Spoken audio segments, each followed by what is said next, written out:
Wyoming, 1870s. A country too wide to hold one woman's prayers. The pine ridges rolled dark from one horizon to the next. Cold, indifferent, watching. Below them a wagon road. Empty, except for the thin gray smoke still rising from what used to be a stagecoach. Through the timber, a figure. A woman, 22 years old, hair half down, the hem of a navy dress torn to her knee, 3 days on foot, in her apron a small leather Bible, soft at the spine, the last thing on this earth that belongs to her. In her hand a pistol, 3 bullets, behind her footsteps, 3 sets, closing through the dry needles. A voice calls, lazy, patient, the voice of a man who knows the deer is already cornered. Then, on the ridge above her, hoofbeats, not one horse, 3, and what is about to happen in the next 10 seconds will undo every life it touches. The first gunshot split the Wyoming sky like cold thunder. Cordelia Whitmore dropped. Hard. Her knees hit the pine needles before her mind caught up. Her palms scraped against bark. Her breath stopped. Just stopped. Because somewhere behind her men were laughing, and the laughter was worse than the shooting. 3 days alone on this trail, 3 days, she had counted them in her bones. She pressed her back against the fallen tree, a pine dead and hollow, its trunk wider than she was. Her fingers curled around the small leather Bible in her apron pocket. Her mother's Bible. The last thing in this world that belonged to her. A second shot cracked. Closer. "We see you, sweetheart," a voice called. "Come on out now, we won't hurt you much." She bit her lip until she tasted iron. This was supposed to be her new beginning. Boston, the funeral, the bank men, the empty house, the whispers behind her back at church. She had survived all of it, stitched her dignity back together every morning, boarded a train going west with one carpet bag and a letter promising work. A cook, that was all she had wanted. A kitchen, a wage, a roof. Now there were 3 men with rifles in the trees behind her, and she did not even know how many bullets the small pistol in her bag held. She thought it was 3. She thought, "Lord," she whispered, "Lord, if you are out there." The footsteps were closer now. Brush snapping, a man clearing his throat. The slow, lazy pace of someone who knew the deer was already cornered. She closed her eyes. She thought of her father. She thought of his face. She thought of his last words, gentle and confused, asking her to fetch his coat. Then, hoofbeats, not one horse. 3. Coming down the ridge like thunder spilling out of heaven itself. The men in the trees stopped laughing. Someone cursed, a whip cracked, and then the world erupted. The first shotgun blast was so close, she felt it in her teeth. She did not look. She could not look. She just folded smaller against the tree and prayed the way her mother had taught her, not with words, with breath, with her whole shaking body. The shooting stopped. The horses stopped. Boots crunched on pine needles. A voice, deep, steady, not angry, not even excited. Just the calm sound of a man who had done this before. "Ma'am, you can come out now. They're gone." She did not move. She could not move. "Ma'am," the voice said again, softer this time, "I won't lie to you. There are still some bad men in these woods, but the ones who were chasing you ran. And the 3 of us who are standing here, we won't hurt you. You have my word on that." 3. She finally peeked over the log and forgot how to breathe. 3 men, on horseback. Tall enough that even mounted they seemed too big for the trees. Shoulders like barn doors. Hats pulled low. Their faces shadowed, but their jaws set the same way. Their hands resting easy on their saddle horns the same way. Their stillness the way they stood the same way. Brothers. Anyone could see it. The one in the middle dismounted first. His boots hit the ground softer than she expected for a man his size. He pulled his hat off slow, held it against his chest like he was meeting a lady at a Sunday parlor. Not a half-starved woman crouched behind a dead tree with bandit blood drying 10 yards away. "My name is Beauregard Hartley," he said. "My brothers call me Beau. These are Jonah and Silas. We run a homestead about 4 miles up the mountain. You are safe now." Safe. The word landed in her chest like a stone in a still pond. She tried to stand. Her knees did not work. Beau saw it. He did not move closer. He did not reach for her. He just waited. "Take your time, ma'am." The youngest one, Silas, snorted under his breath and turned his horse aside. The middle one, Jonah, watched her with a softness she did not understand. He looked younger than the others, or maybe just gentler. His eyes were the color of weak tea. Cordelia stood, slowly. Her dress was torn at the hem. Her bonnet was somewhere 2 miles back. Her hair was falling out of its pins. She was filthy. "I am Cordelia Whitmore," she said, and her voice came out clearer than she expected. "I am traveling to Sweetwater. I was on the stage. The Crane gang stopped it yesterday. The driver—" She could not finish the sentence. Beau's jaw tightened. "I know," he said. "We heard. I have been walking since." 3 days. Yes. A small sound from Jonah. Not quite a word. Something like a swayang or a wince. "Miss Whitmore," Beau said, "why on God's earth were you on that stage alone?"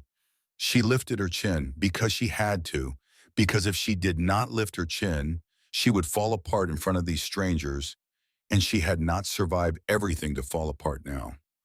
"I was hired," she said, "to cook at a homestead near Sweetwater. The letter came from a Mr. J. Hartley." The silence that followed was not the silence of confusion. It was the silence of three brothers all turning to look at one. Beau looked at Jonah. Jonah looked at the ground. Silas on his horse laughed once. A hard, sharp laugh with no joy in it. He muttered something Cordelia did not catch.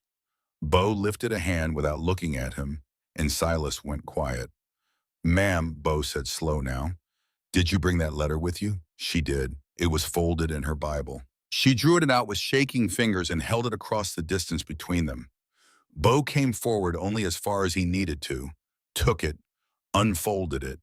His eyes moved across the paper. Then they lifted, not to her, to his brother. Jonah's shoulders had dropped 2 inches. Brother Beau said quietly, "Did you write this letter?" Jonah did not look up. "I did." Cordelia's stomach dropped. She had been so sure, so very sure. The handwriting had been careful. The terms had been honest. $20 a month, room and board, 3 months guaranteed. She had read it on the train so many times the paper had gone soft at the folds. "You wrote it," Beau said again, not angry, not yet, "without telling me. I will explain at home." "You will." Beau folded the letter back, tucked it into his own coat. He turned to Cordelia and his face had changed. There was no anger in it. There was something quieter, something she could not read. "Miss Whitmore," he said, "you have been brought here under false pretenses. My brother had no authority to send that letter. I owe you an answer for that. But not on the side of a mountain, not at sundown, not after what you have lived through. Will you come home with us? You will have your own room. You will not be touched. You have my word on that, and my word is worth a great deal more than your ride here suggests." She thought for one terrible second about sitting back down behind the log and waiting for the Crane gang to circle back. It would be easier. Then she thought of her mother who had walked across Massachusetts at 16 with nothing but a Bible and a half loaf of bread, who had buried 2 babies and lost a husband and never bowed. Cordelia lifted her chin. "I will come," she said. "Thank you, Mr. Hartley." "Beau." "Mr. Hartley." She heard Silas laugh again behind her, quieter this time, almost approving. Beau lifted her up onto his horse. His hands at her waist were brief and respectful, and gone before she could even feel improper about them. He did not mount behind her. He took the reins and led the horse on foot. 3 brothers, one woman in a torn navy dress, 2 miles of mountain trail in the failing gold light. And Cordelia Whitmore had no idea, none at all, that she was riding straight into the rest of her life. The horse rocked beneath her. The motion was almost gentle. And because her body was finally allowed to rest, her mind did the thing it had been refusing to do for 3 days. It went home, not to the cabin ahead, home to Boston. Her father had died in November. Quiet, without fuss, the way he had lived. He had bent over his desk one evening to write a letter to a shipping clerk and never sat up again. The doctor said his heart. He had said the same thing about Cordelia's mother 7 years before, as if hearts in their family simply got tired and stopped. She had not cried at the funeral. She had stood at the grave with her gloved hands folded and watched the minister's breath rise white in the air and thought very clearly that she would cry later. She would cry in private. She would not give Aunt Matilda the satisfaction. She never did cry in the end because there was no time, because the bankmen came on a Tuesday.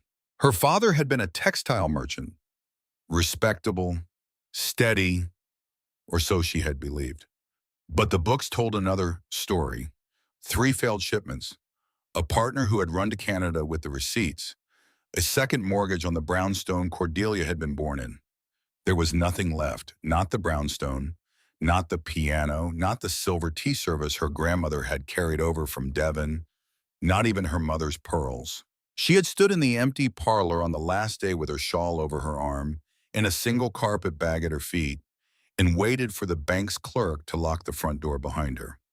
She had thanked him. She had walked down the steps. She had not looked back, because if she had looked back, she would have fallen down on the steps and never gotten up again. That was the morning Edmund came. Edmund Ashford, the man she was to marry in June. He had stood on the sidewalk in a gray coat she had once helped him pick out his face, full of an expression she had never seen on it before. It took her a long moment to realize what the expression was. Pity. "Cordelia," he had said, "I am so sorry." "Thank you, Edmund. My family, you understand, my mother." Of course, she had not made him say the rest. She had simply held out her left hand, pulled off the ring, pressed it into his palm, closed his fingers around it, and walked away down Beacon Street with her carpet bag bumping against her leg and her heart not even breaking, because hearts in her family simply got tired and stopped. She had stayed 2 weeks with Aunt Matilda. 2 weeks. That was as long as a girl of 22 could stay in a house where she was eating someone else's bread. She had seen the advertisement in the Boston Evening Transcript on a Wednesday. Housekeeper, experienced, ranch in Wyoming territory, wages, room and board, Christian household, references required, Write J. Hartley Sweetwater Post, Christian household. That was the line that had stopped her. She had written that very night. She had not lied. She had told him about her father, about her education, about her mother's Bible. She had told him she could cook plain food and keep accounts and read aloud in a steady voice. She had told him she was 22 and unmarried and free to travel. She had not told him she had never kissed a man. She had not told him that the only male hand that had ever held hers belonged to a dead father and a man who had given her back his ring on a sidewalk. J. Hartley had written back within 5 weeks. And J. Hartley, it seemed, had been Jonah. Cordelia opened her eyes. The trail had widened. The trees had begun to thin. And below them, in a small bowl of land tucked between 2 ridges, a cabin glowed in the dusk. It was bigger than she expected. That was the first thing. She had been picturing something tilted and rough, like the line drawings in her geography books. This was a real house. 2 stories, wide porch, stone chimney with smoke curling up in a thin, steady line, a barn off to the side, pens, a long wood shed, a garden fenced against deer half put to bed for the winter, and in the doorway in lamplight, an older woman in an apron, hands on her hips, watching the trail. The moment she saw them, she came forward fast. "Beauregard Hartley, you take the long way home. One more time, I swear by my own grandmother." Then she saw Cordelia, and she stopped, and her whole face changed. "Oh, oh, you poor thing. You poor little thing. Get down. Get down off that horse, child. You are dead on your feet." Cordelia did not remember dismounting. She remembered being put in a chair by the fire, a blanket over her shoulders, a bowl of stew in her hands, a spoon somehow in her fingers. "You eat," the woman said. "You do not speak. You do not think. You eat. I am Mrs. Hannigan. I live up the creek. I come down most evenings to help these three keep the place from burning down. Do not let any of them tell you they manage on their own." "Mrs. Hannigan," Bo said from the doorway. Mild reproof. "Do not Mrs. Hannigan me Beauregard. I have known you since you were knee-high and crying because a goat ate your hat." Silas snorted. Mrs. Hannigan turned and gave him a look that took the snort right back out of him. Cordelia ate. She could not have stopped if she had tried. The stew was beef and potato and onion and salt, and it was the best thing she had ever eaten in her life. She ate 3 bites, she ate 4, she ate bees, and then with no warning at all, her eyes filled, and the tears she had not cried at her father's grave came down her face into the stew. She did not make a sound. She did not stop eating. She just cried and chewed and swallowed at the same time, and Mrs. Hannigan, bless her, said nothing. She just laid one warm, dry hand on the top of Cordelia's hair, gentle as a benediction, and let her be. The 3 brothers stood in the doorway. None of them spoke. Cordelia did not look up. She could not. But she heard very softly Jonah say to his brothers, "I will sleep in the barn tonight." And she heard Bo say, "Yes, you will." The room they put her in was on the 2nd floor. Small, clean, a bed under the window with a quilt Mrs. Hannigan had clearly made, a basin and pitcher on a stand, a hook on the door for her dress, a small braided rug by the bed, a candle already lit. A girl's room. Or it would have been. Once. Cordelia did not ask whose. She washed her face, she unbraided her hair, she took out her mother's Bible and set it on the nightstand.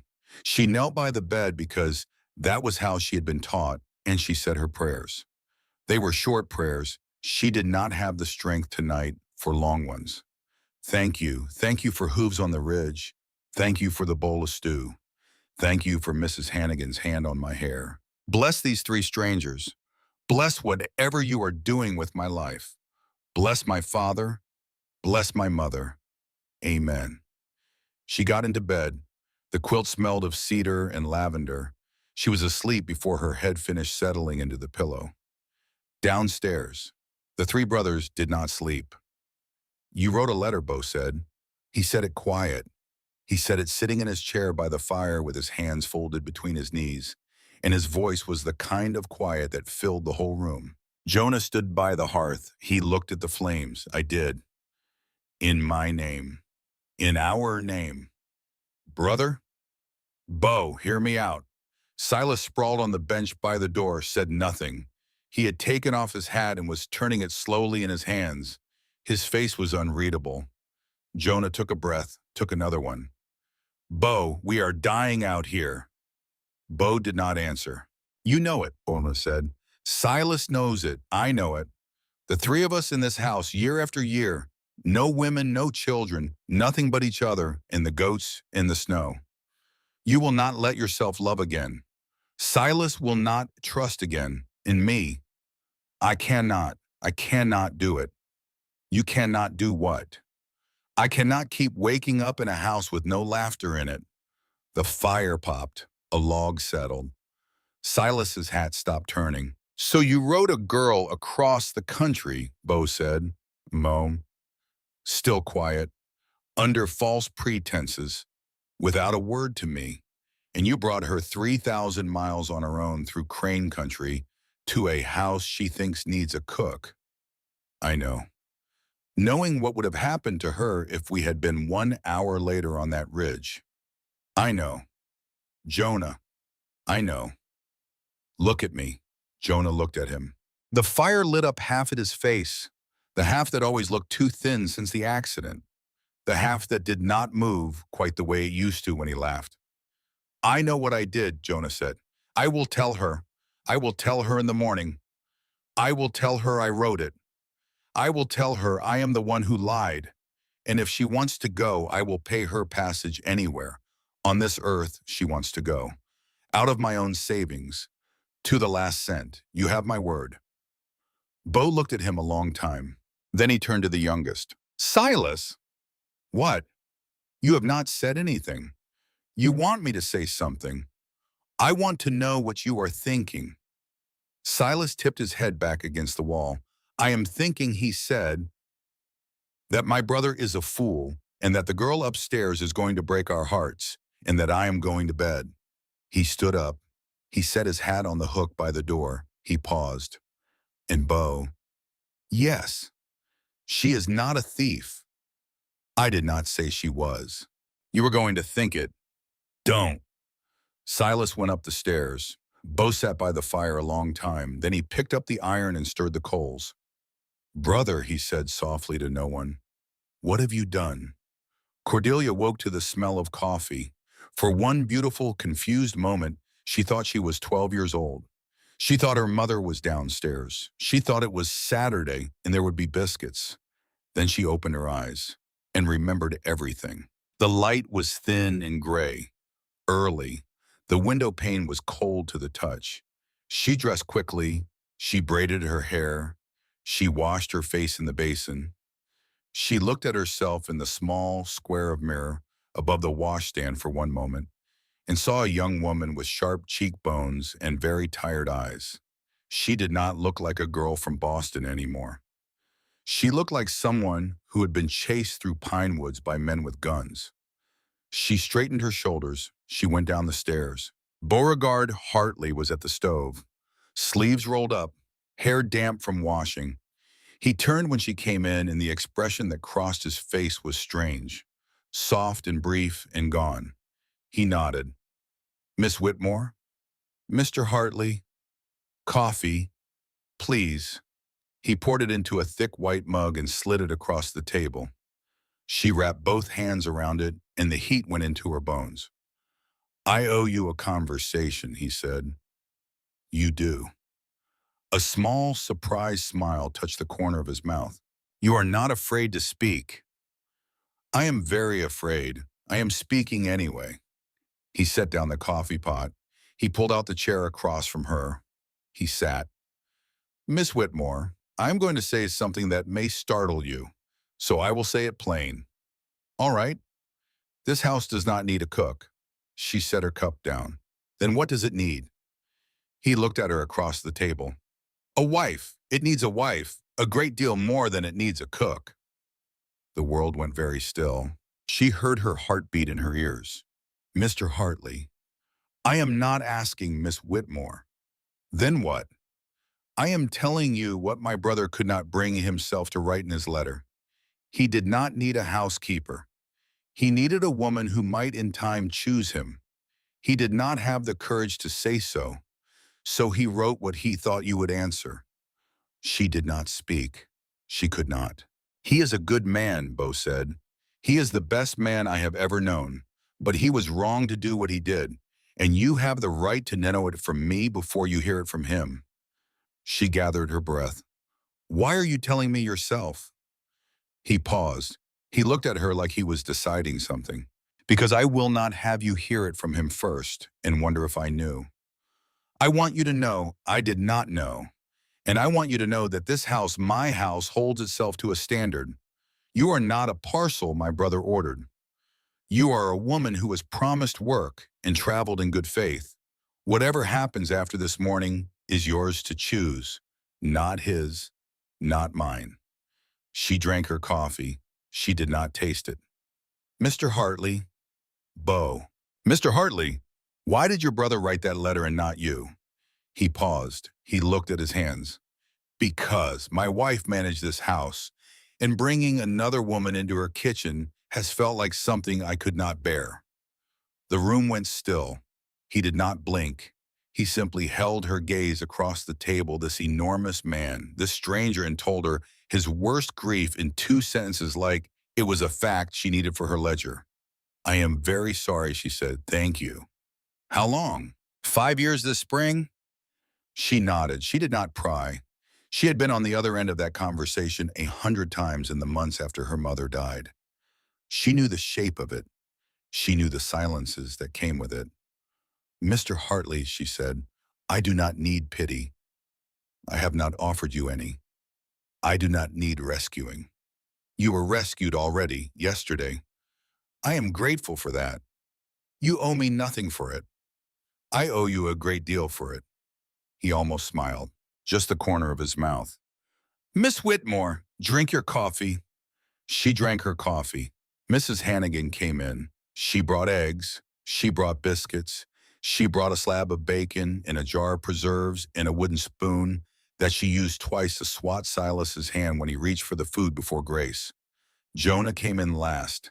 He did not sit. He stood at the end of the table with his hands at his sides like a man about to be sentenced.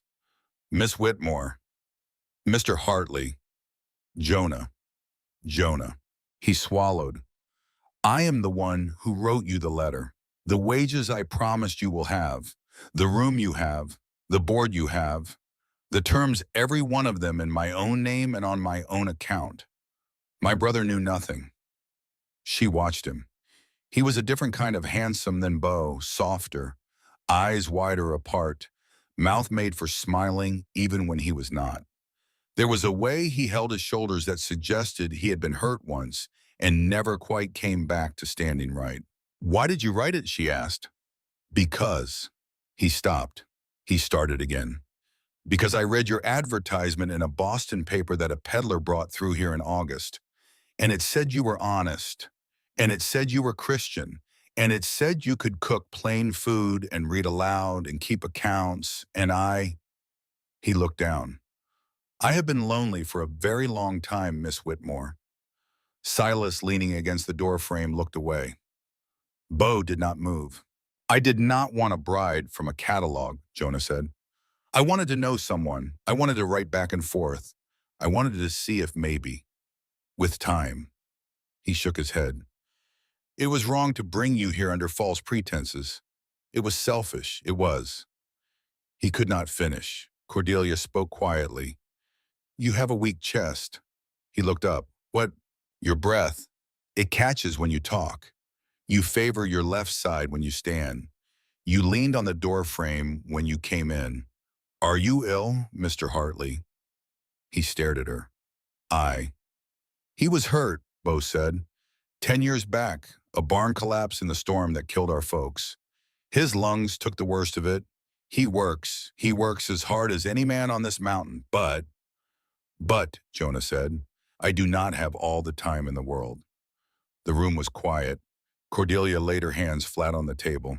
She was 22 years old. 3 days ago, she had been hiding behind a dead tree from men with rifles.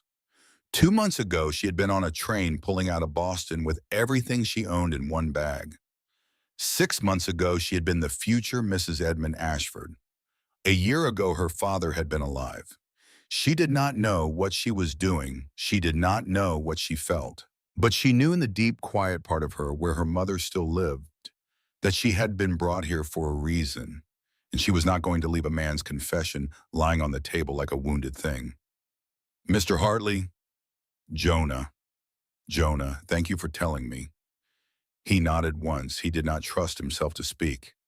And Mr. Hartley, she turned to Beau, you said this house needs help. It does. You said you have wanted to hire a housekeeper for 2 years. I have. Then, she folded her hands. I would propose this. I will stay 1 month. I will work as your housekeeper. I will keep your accounts. I will manage your supplies. I will cook with Mrs. Hannigan and learn from her. I will earn my wages. And at the end of the month, we will all sit at this table again, and we will speak honestly about what comes next. Beau looked at her, a long, level look. You are not what I expected, Miss Whitmore. I am not what I expected either, Mr. Hartley. Silas from the doorway finally spoke. She has steel in her brother. I will say that. I heard you, Cordelia said, without turning her head. The kitchen went still. Then Mrs. Hannigan blessedly set the eggs on the table and said, "Sit down and eat before it all goes cold, the lot of you." I did not get out of bed at 5 in the morning to feed crows. They sat, they ate. And Cordelia Whitmore, 22 years old and 3,000 miles from anything she had ever called home, took a biscuit from the plate and lifted it to her mouth and felt for the first time in many months something dangerously close to peace. The first week moved like water. Cordelia rose before dawn. She did not have to. No one asked her to. But she could not lie in bed once the light came in the window, because the light reminded her she was not at Aunt Matilda's, and that fact alone was enough to put her on her feet. She learned the kitchen. She learned which cupboard held the flour and which held the lard. She learned that Mrs. Hannigan's biscuits had a turn of buttermilk in them that made them rise higher than her mother's ever had. She learned that Bo took his coffee black, that Jonah took his with sugar, that Silas took whatever was poured and never said thank you for it, but always set his cup neatly back in the saucer when he was done, which Cordelia decided was its own kind of thanks. She learned the ledgers. That was harder. The ledgers were a disaster. Receipts crammed loose between pages, numbers crossed out, pages skipped, columns started and abandoned. She stood at the kitchen table on the fourth morning with 3 open books in front of her and her hands on her hips and said out loud to no one, "Good Lord above, how are you not in debt to every man in the territory?" A laugh came from the doorway. She turned, Bo leaning against the frame, arms crossed. "You have been there an hour, Miss Whitmore. It will take me a week. Take a month. It will take me a week," he smiled. The smile was different than the one in the kitchen on the first morning. That one had been small and sad. This one had teeth in it. It changed his face entirely. "All right, Miss Whitmore. A week." She turned back to the books. She felt his eyes on her back longer than was strictly polite. She did not turn around. Silas was a problem. She had known that from the first night. He had not been rude. He had not been cruel. But he had not in 7 days spoken a full sentence to her. He answered her questions in single words. He left the room when she came in. He took his meals quickly and went outside to eat the last bites on the porch. On the 8th morning, Cordelia carried a basket of eggs across the yard, and Silas was splitting wood by the shed. She stopped. She set the basket down on a stump. She walked over. He did not look up. He swung the axe, split a log clean, set up the next one. "Mr. Hartley?" "What? Have I done something to offend you?" The axe paused. He looked at her. His eyes were the same whiskey color as his brother's, but where Bo's were quiet and Jonah's were soft, Silas's were on fire. "No, ma'am." "Then why will you not speak to me?" "I speak when I have something to say." "You have spoken to your brothers a great deal this week. Have you had a great deal to say to them?" He set the axe down. He looked at her square. "Miss Whitmore, with respect, I do not know you. And the last city girl who came up this mountain was honest as the day was long for 6 months. And then she was gone with $200 of my savings in the gold pocket watch my father gave me when I turned 10. "Oh," she felt the breath leave her chest. "I see. So I do not mean any disrespect to you. I just do not have words to spare. Not yet. Not until I see who you are." She nodded. She picked up her basket. She turned to go. Then she stopped. "Mr. Hartley." "What?"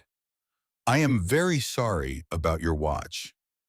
He did not answer, but when she walked away, she felt him watching, and it was not the same as before. That afternoon, Mrs. Hannigan handed Cordelia a paring knife and a bowl of apples and said, "Sit. You and I are going to talk." Cordelia sat. She peeled. Mrs. Hannigan peeled. Their knives moved in the steady rhythm of 2 women who had been raised to keep their hands busy when their hearts were full. "Child," Mrs. Hannigan said, "you have a question in your face. Ask it." Cordelia smiled in spite of herself. How did you know? 60 years of life. Ask. Cordelia hesitated, then, Mr. Bow, his wife? May I ask? Mrs. Hannigan's knife slowed. She did not look up. You may. What happened to her? Mrs. Hannigan took a long breath. Her name was Mary. She was 18 years old. They were married a year and a day. She died trying to bring their boy into the world. The boy did not live either. Beauregard rode for the doctor in a blizzard. The doctor did not come in time. He has not forgiven himself in 5 years. He will not. Some men do not. Cordelia's hands had gone still. That is the saddest thing I have ever heard. It is not the saddest thing in this house, child. Cordelia looked up. Silas. Silas had his heart taken in a way young men do not recover from quickly. He will in time. He is young, but not yet. Not for you, not for any woman. And Jonah. Mrs. Hannigan looked at her for a long, kind moment. Jonah, she said softly, is the bravest of them, and he does not know it. Cordelia did not ask what she meant. She thought suddenly she did not need to. That night, the wind came up. Cordelia could not sleep. She lay in the small room under the window and listened to the wind in the pines and thought of her father and her mother and Mary Hartley, who had been 18 years old, and the boy who had not lived. She got out of bed. She lit the candle. She took her mother's Bible from the nightstand. She opened it. She did not look for the page. She did not need to. She had been reading it since she was small. She turned by feel to the place where the binding had been worn soft, to the place her mother had read aloud every night without fail until her voice had gone. The 23rd Psalm. Cordelia began to read, quietly, to herself, the way her mother had taught her, each word with its own weight. The Lord is my shepherd, I shall not want. He maketh me to lie down in green pastures. He leadeth me beside the still waters. He restoreth. The word caught. He restoreth my soul downstairs. Beauregard Hartley was sitting in his chair by the fire. He had not been sleeping either. He sat with a cup of cold coffee in his hand and his eyes on the coals the way he had sat almost every night for 5 years. He did not read at night. He did not pray at night. He simply sat and let the dark do what the dark did. The sound came down through the floorboards. A woman's voice, reading quietly, steadily. He restoreth my soul. He leadeth me in the paths of righteousness for his name's sake. His hands began to shake. It was the verses. It was always the verses. Mary had read them every night. In bed with her hair down by the candle with her hand on her belly when the baby got big. Mary had read them on her last morning white as paper between the pains while he held her hand and lied and lied and lied and said the doctor would come. He had not heard them since. He had not let himself. And now here was a stranger's voice, a young woman 3,000 miles from anywhere, reading the same words, slowly, without performance, just reading, just speaking to God in the dark the way his wife used to. Yea, though I walk through the valley of the shadow of death, I will fear no evil, for thou art with me. The cup of cold coffee shook in his hand. He set it down. He set it down very carefully on the small table beside his chair, because if he did not set it down carefully, he was going to break it. And his shoulders went forward, and his face went into his hands, and Beauregard Hartley, who had not cried since the night his wife died, cried. He did not make a sound, he never did, but the tears came. And upstairs Cordelia Whitmore, who did not know she was being heard, kept reading. Thy rod and thy staff, they comfort me. Thou preparest a table before me in the presence of mine enemies. Thou anointest my head with oil. My cup runneth over. Surely goodness and mercy shall follow me all the days of my life, and I will dwell in the house of the Lord forever. She closed the book. She blew out the candle. She knelt one more moment by the bed. Lord, she whispered, I do not know why you brought me to this mountain. I do not know what you are doing, but I am here and I am listening. She got into bed. She slept. Downstairs, Bo lifted his head. He wiped his face with the heel of his hand. He took one long, shuddering breath. Then he stood up. He walked to the foot of the stairs. He stood there a long time. He did not go up. He did not need to. He just looked up the stairs into the dark at the closed door of the small room with a small candle, and he said very quietly to no one, and to Gun and to his dead wife all at once, "I am going to keep her safe." The fire popped behind him. The wind moved in the pines. And the first chapter of the rest of Cordelia Whitmore's life began to turn slow as a wagon wheel toward whatever was coming next. 2 months, that was how long it took for the leaves to turn.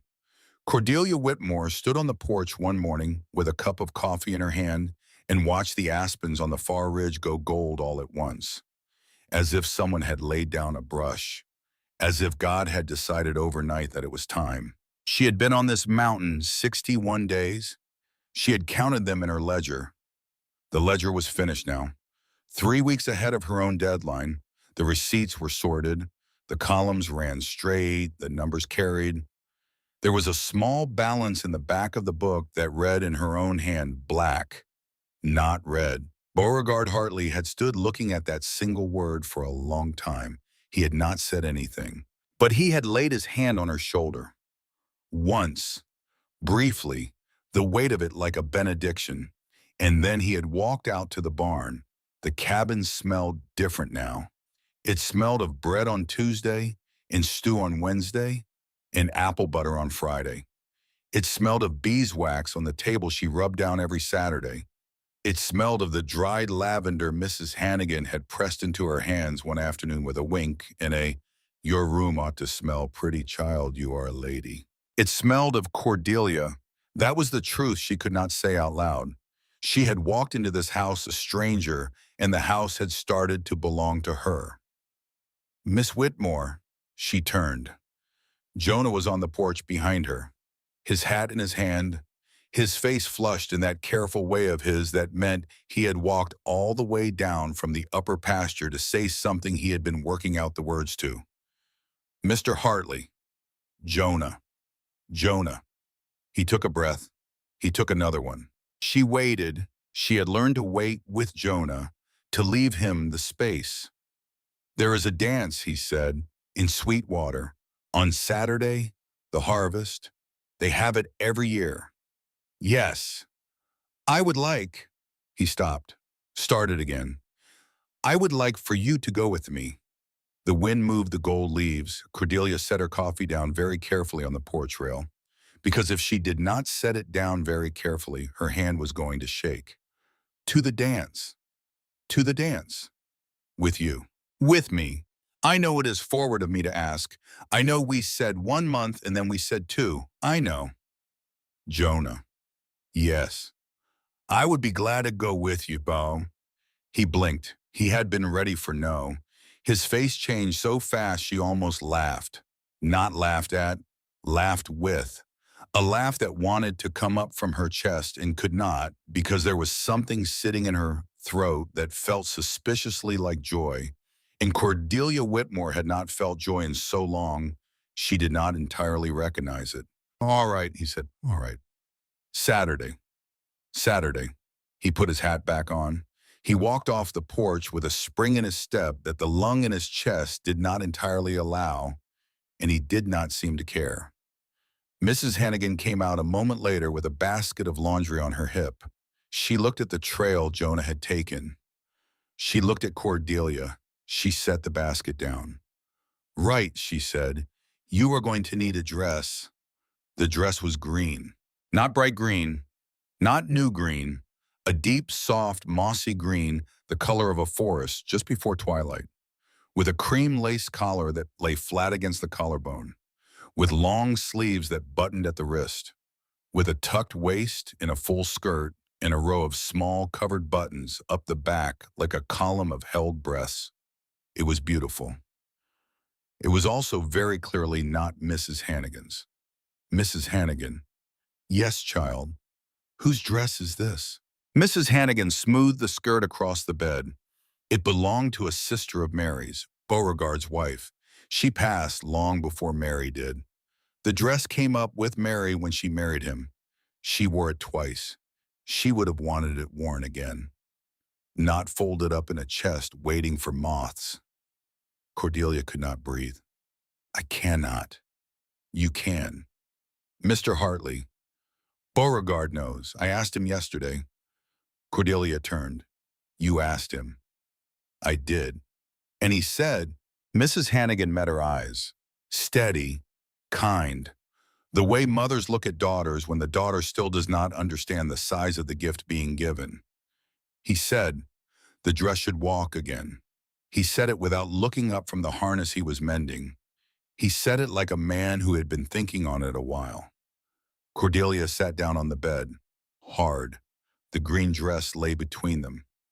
Mrs. Hannigan, yes. I am 22 years old and I have never been to a dance. Mrs. Hannigan sat beside her. She took her hand. Then, my darling girl, we had better get you a pair of shoes. Saturday came. The wagon left at 4. Beau drove. Silas rode alongside on his own horse, which Cordelia understood was Silas's way of refusing to be a chaperone, while also very firmly being a chaperone. He had not been invited and he had not asked permission. He simply tied his rifle scabbard to his saddle and fell in. Jonah sat in the wagon bed beside Cordelia, not touching. Inches. Worse than touching, somehow. She held her shawl tight across her shoulders and watched the gold ridges roll past and tried very hard not to think about the row of small covered buttons running up her back. She did not succeed. Sweetwater was full. Wagons, buggies, saddle horses, children running between legs, lanterns strung from the eaves of the church hall, fiddles tuning, a whole town in its Sunday best on a Saturday night because the harvest was in and winter was coming, and tonight there would be music. People turned to look as the wagon came up the street. 3 Hartleys, and a woman, a young woman, in a green dress. The whisper started before the wagon had even stopped. Cordelia kept her chin up. She had been raised by a Boston woman. She knew exactly how to walk into a room. Beau handed her down from the wagon. His hand was warm and brief. He met her eyes only for a moment. You look very fine, Miss Whitmore. Thank you, Mr. Hartley. Try and enjoy yourself. I will. He stepped back. He let his brother offer his arm. Jonah's elbow, held just so. Cordelia put her hand through it. And Jonah Hartley, who had not danced in 7 years, walked the most beautiful woman in Sweetwater, up the hall steps with his head higher than his lungs, probably wanted him to hold it. Inside, the air was warm. Inside, the fiddles started. Inside, every head turned. A woman in a feathered hat leaned to another and said behind a fan, plain enough to be heard, that is the Boston girl, the one staying out at the Hartley place. Out there alone with the 3 of them. That is the story. Goodness. Cordelia did not slow. She did not flush. She had been a Boston merchant's daughter. She had been the future Mrs. Edmund Ashford. She had been spoken about behind fans before. She let Jonah lead her to the floor. The waltz began. He set one hand at her waist, the other took hers. He did not hold her too close. He did not hold her too far. He held her exactly. And when the music started, Jonah Hartley moved. Not the careful, slow way she had expected. Not the way of a man with a weak chest. He moved like a man who had been waiting 7 years for one song. He moved like a man who knew which way the floor sloped under the boards and which way to spin a woman so that her skirt would make a soft sound against her ankles. The whispers stopped. Cordelia did not notice. She was looking at his face. He was smiling. A real smile. A whole face smile. The smile of the boy he must have been before the barn collapsed, before his lungs had taken their wound, before he had stopped at 20 dancing. Mr. Hartley, she said, Jonah, you dance very well.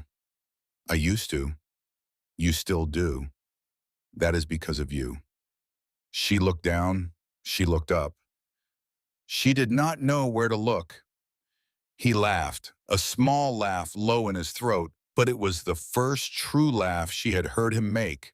He turned her under his arm. Across the hall by the wall, Bo Hartley stood with his arms folded and watched his brother dance. He did not smile, but he did not look away. Not once. Outside in the dark, Silas leaned on a porch rail and rolled a cigarette he did not light. He looked at the stars. He listened to the music coming through the windows. And on his face, very faint, was something that was almost peace. The wagon rode home under a sky full of stars. Bo drove. Silas had gone on ahead. Mrs. Hannigan had stayed in town with her sister. Jonah and Cordelia sat in the back, closer now, her shoulder against his coat around her because the night had gone cold. They did not speak for a long time. Then Jonah said low, "Bo, pull up a minute, the meadow." Bo pulled the wagon up at the edge of a meadow. He did not turn around. He did not ask why. He just sat very still on the bench and looked out over the moonlit grass and gave them the only privacy he could. Jonah climbed down. He held up his hand. Cordelia took it. She stepped down into the meadow. The grass came up around her ankles, silver and wet. He did not let go of her hand. He did not pull her close.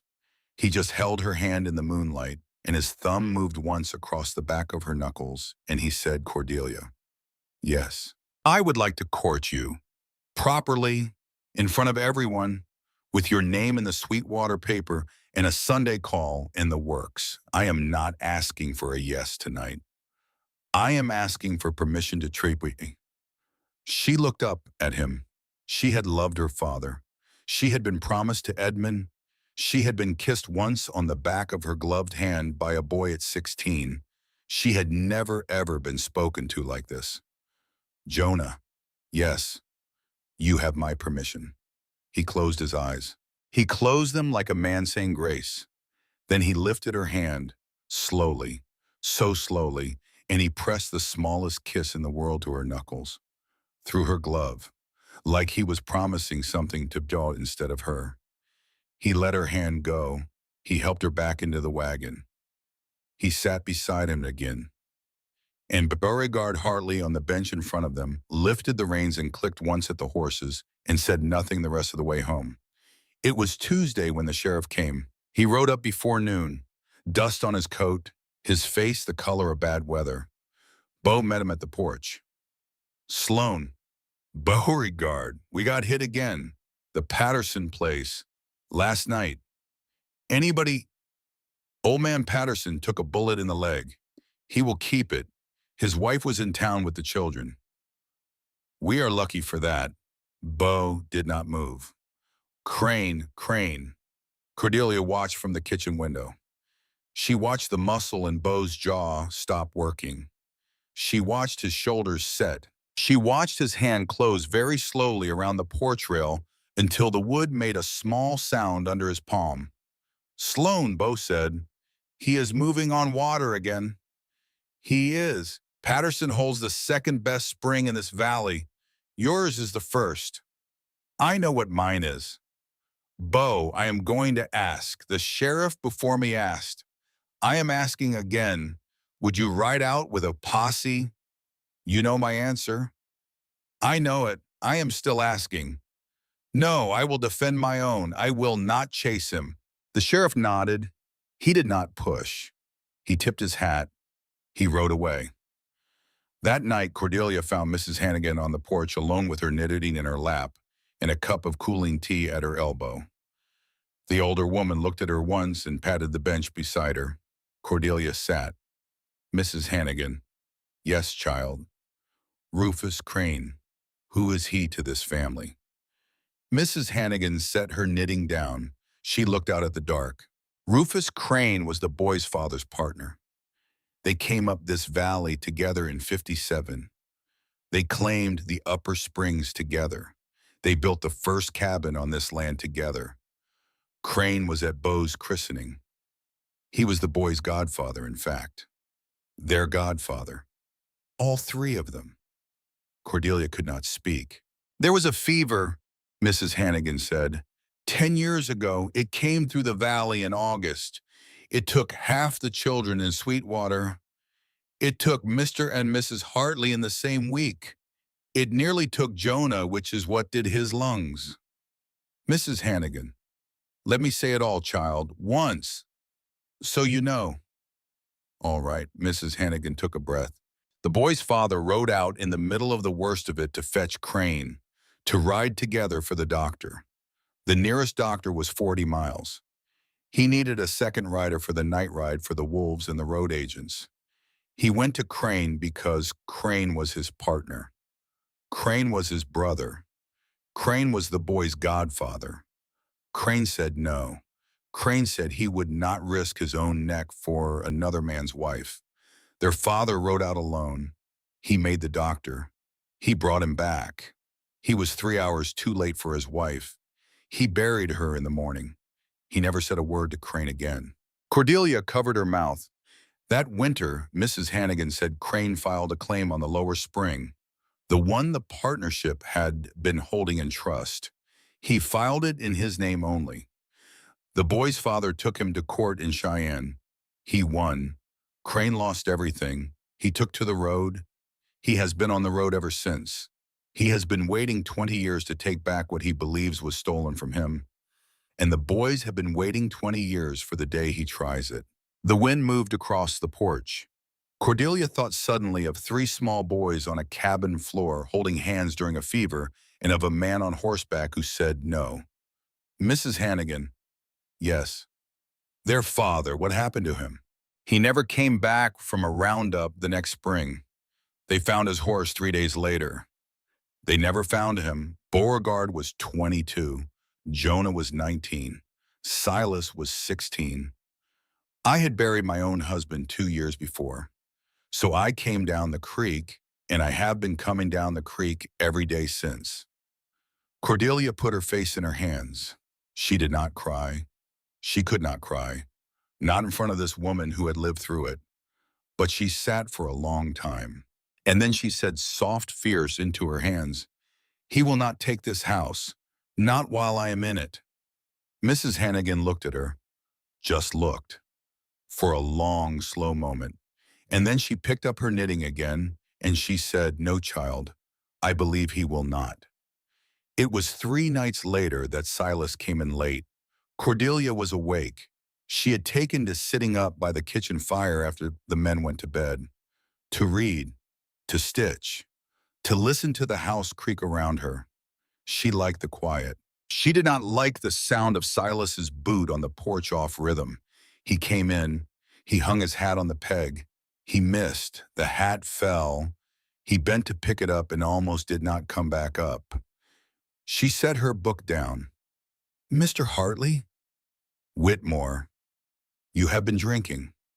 "Yes, ma'am, I have." "It is not like you." "It is not, no." He sat down at the kitchen table across from her. Heavy, he put his head in his hands. She got up. She made coffee. She did not ask any questions. She did not lecture. She did not say a word. She simply poured a tin cup full and set it in front of him and sat down across from him and waited. He drank. He set the cup down. He looked at her. "Today is her birthday," he said. "Lottie's. She would be 24 today." Cordelia did not move. That was her name. Lottie. Charlotte. She told me to call her Lottie because that is what her mother called her. Her mother was dead, like mine. He drank again. She came up here in the spring, 3 years back, through one of those agencies, the kind that puts women's names in a magazine and men send for them. I had answered an ad. I was 23. Bo told me not to. Jonah told me not to. I did it anyway. Silas, let me say it. All right, she was beautiful. She was beautiful, Whitmore. She had hair like wheat and a laugh like a bell. And she said all the right things at all the right times, and I was a fool. I gave her my mother's ring. I gave her $200 I had been saving since I was 14. I gave her my father's pocket watch, the one he gave me when I turned 10, the one he had carried in the war. I gave her every single thing on this earth that meant anything to me. And 6 months in, she rode out one morning to go visit a friend in Sweetwater. And she did not come back. And the man at the stage office told me she had bought a ticket east 2 weeks before. She had been planning it the whole time. Cordelia closed her eyes. Silas, and the worst of it, Whitmore, the very worst of it, is that I do not even hate her. I hate myself. I hate that I did not see it. I hate that I gave my mother's ring to a woman who looked me in the face every night and lied. I hate that my brothers had to watch me believe her. I hate. He could not finish. She reached across the table. She did not take his hand. She laid hers near his. Close enough. Silas. He did not look up. Silas, look at me. He looked up. His eyes were wet. He did not bother to hide it. There was no pretense left in him tonight. Not every woman is Lottie, she said. He did not speak. I do not know what I am to your brother. I do not know what I am to this house. But I do know what I am not. I am not her. I am not going to take your mother's ring. I am not going to lie to your face. And I am not going anywhere unless I tell each one of you to your face why I am going. You have my word on that. And my word is not worth what your brother's is yet, but it will be. He looked at her a long time. Then he picked up the coffee. He drank it down. He set the cup down very carefully. Whitmore. Yes. I never had a sister. She smiled, a small, sad, true smile. I never had a brother. Would you like one? I would like 3. He let out a breath, a long one. He stood up. He picked up his hat. He looked at her one more time. And before he went up the stairs, Silas Hartley said low and quiet, "Welcome to the family, Whitmore." He went up. Cordelia sat by the fire a long time. She did not cry, but she sat with her hand over her mouth and her heart full. The carriage came on a Friday. Cordelia was hanging linens on the line. She saw the dust first. A long, thin trail of it down the wagon road. A black carriage, not a wagon, a carriage, with brass on the lamps and a coachman in a coat. She stopped, a wet sheet in her hands. The carriage came up to the yard. The coachman climbed down. He opened the door. A man stepped out. Tall, slim, gray coat, a hat she had once helped him pick out at a milliner's on Tremont Street. Edmund Ashford. For a long moment, Cordelia could not move. She could not feel her hands. She could not feel the wet sheet. She could only feel her heart beating slow and hard like a drum at a funeral. Cordelia. She did not answer. Cordelia, my God, look at you. Behind her, the cabin door opened. She did not turn. She did not have to. She heard 3 sets of boots on the porch. She heard them stop. She heard Beau's voice. Quiet, even. Miss Whitmore, do you know this gentleman? She found her voice. I know him. Should we be at the porch or at your side? At the porch, for now. Yes, ma'am. The 3 of them did not move from the porch, but they did not move back either. Edmund came forward. He stopped at a respectful distance. His eyes were on her, only on her. Cordelia, I have ridden 3,000 miles to find you. You found me. Will you not greet me? Mr. Ashford. Edmund. Mr. Ashford, you broke our engagement 5 months ago. On a sidewalk. He winced. I deserve that. You did. Cordelia, may I speak plainly? You may. I would prefer it. He took a long breath. Your father did not die in the debt you were told. Not all of it. There was a private account in New York that the bankmen did not find. My uncle is on the board. He found it last month. The amount is, it is substantial. It is enough to buy back the brownstone Cordelia, enough to put the silver back, enough for a wedding, a proper one. I have come to take you home. I have come to ask your forgiveness. I have come to tell you that I was a coward and a fool, and that I have not slept a full night since I let you walk away. She did not move. The wet sheet was cold in her hands. She had a brownstone in her head suddenly. The piano, the bay window, the smell of cedar from the linen press in the upstairs hall, her mother's pearls, the pew her father had paid for at Trinity Church, her old life, her old name. It rose up in front of her like a ghost. She wanted for one terrible second to walk to that carriage, just to see if she could. She did not. She said instead very quietly, "Mr. Ashford, you will stay tonight at the hotel in Sweetwater. I will give you my answer in the morning." He blinked. I had hoped. "In the morning, Mr. Ashford?" He bowed. "In the morning, then." He climbed back into his carriage. The carriage turned in the yard. The carriage went away down the wagon road. When the dust had settled, Cordelia turned around. Three men on the porch, three faces. Beau's face set careful, unreadable. Silas's face dark, his hand resting on the rifle leaning against the post. Jonah's face. Oh, Jonah's face. He was trying to keep it from her. He was trying so hard. But his eyes had gone and his mouth had gone, and he was holding himself up on the porch rail like a man who had been hit and did not want to fall down where she could see. "Miss Whitmore," Beau said quietly. "Mr. Hartley, this is your choice, not mine, not my brother's. We will not hold you. If you wish to go, my horse is at the door tomorrow at dawn. We will see you to the carriage, with your trunk, and whatever you have earned doubled for your trouble." "Mr. Hartley, that is the truth, Miss Whitmore. You have my word." She nodded. She could not speak. She went into the house. She went up the stairs. She shut the door. She sat on the bed. She did not cry. She prayed, not in words, in breath.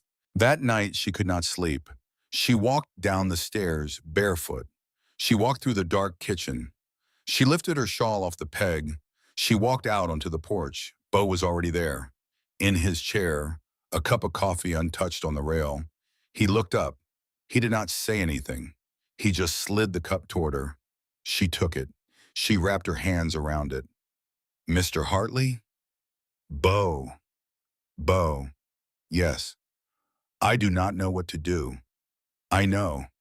I cannot. I know. He is offering me my mother's house. He is. He is offering me my father's pew. He is. He is offering me everything. He is." She drank the coffee. It was bitter. It was perfect. "Mr. Hartley, Beau, what would your wife do?" His hands stilled on his coffee. She had not meant to say it. She had not meant to ask such a thing of him. But it was out in the dark between them. He looked at her. He was a long time finding the words. "My wife," he said, "would have asked God. I have. And he has not answered me yet." Beau looked out at the dark. "Maybe," he said, "he is waiting on you to be still." "Mr. Hartley." "Beau. Beau, where is Jonah right now?" "In the barn. In the barn. He told me he needed to fix the latch on the south stall." "The latch is fine. I know it is." She stood up. She set down the cup. She wrapped her shawl tighter. "Beau?" "Yes. Thank you for sitting up." "I was sitting up anyway." "You were sitting up for me." He did not answer. She crossed the yard. The grass was cold under her bare feet. She did not feel it. The barn door was open a crack. She pushed it. She went in. Jonah was not fixing the latch. He was sitting on a low bench against the wall in the lantern light, with both hands on his knees and his shoulders rising and falling too fast, too thin. She stopped at the door. "Jonah." He looked up. He did not stand. He could not stand. "Miss Whitmore." "Cordelia." "Cordelia." She came in. She closed the door behind her. She sat down beside him on the bench. His breath caught and caught. She did not touch him. She just sat.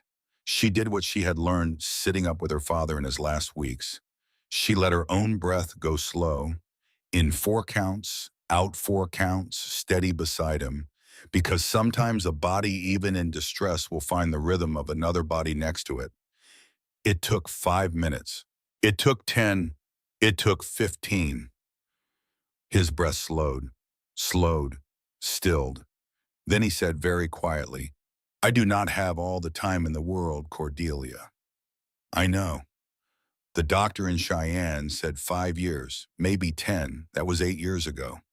Jonah, I have prayed for 10. She did not speak. She could not. I did not tell you, he said, because I did not want you to choose me out of pity. I did not want you to look at me one day 10 years from now and wonder if you had given up a whole life for a man who lasted 6 months. I did not want to be a kindness, Cordelia. I wanted to be a love, and I knew I did not have the right to want that. So I wrote you a letter and called it a cheat. She closed her eyes. She cried like a woman, quiet, without sound, tears falling into her lap and not stopping. Cordelia, yes, please do not cry. It is not what you think. What? Jonah, look at me. He looked at her, his face, her Jonah's face, thin and brave and afraid. I am not crying because of the years, she said. I am crying because I love you. And I did not know I loved you until I thought you were going to be taken from me.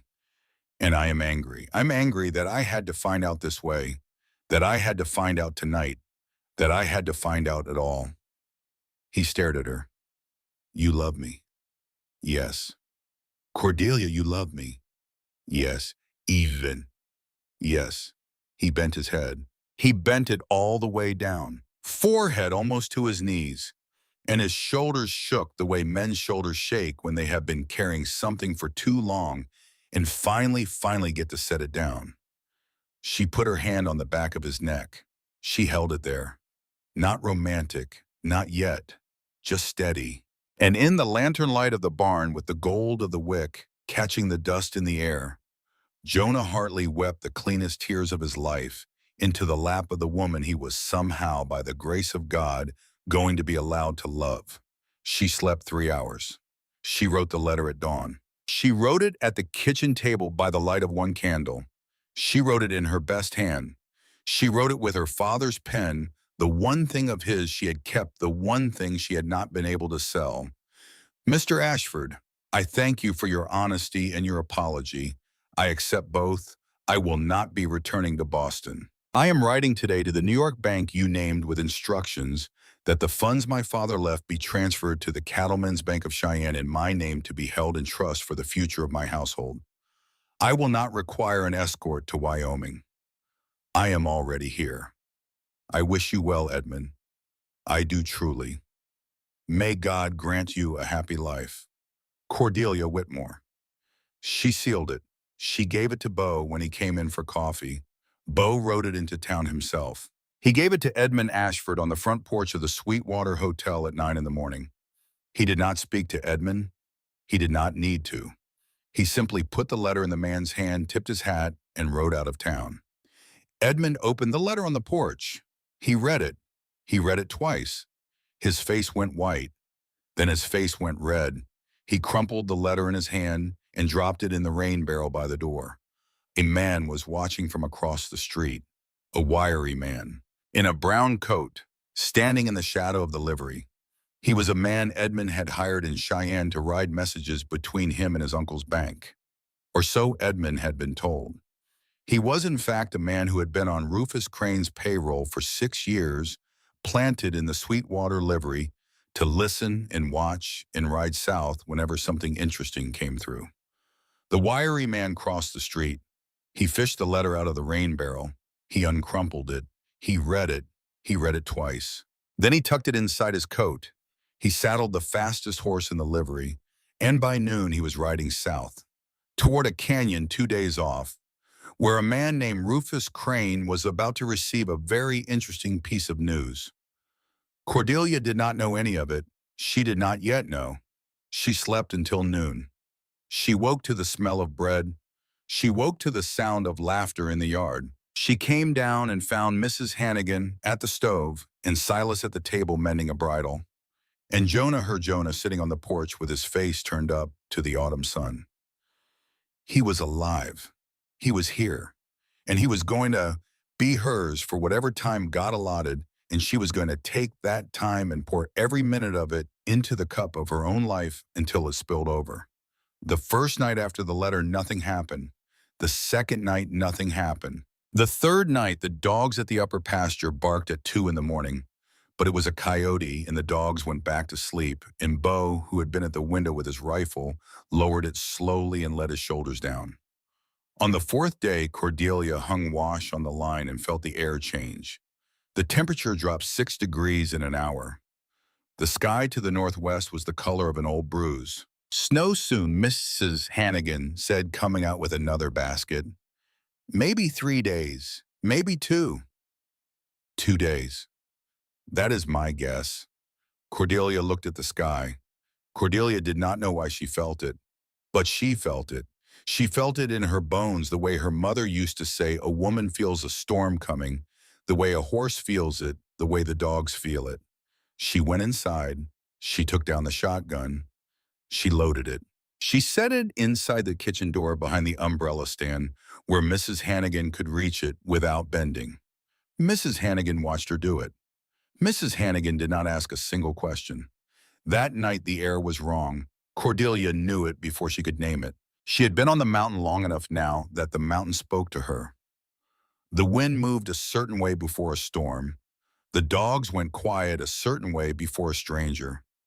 The horses stamped a certain way when something was on the ridge. The horses were stamping.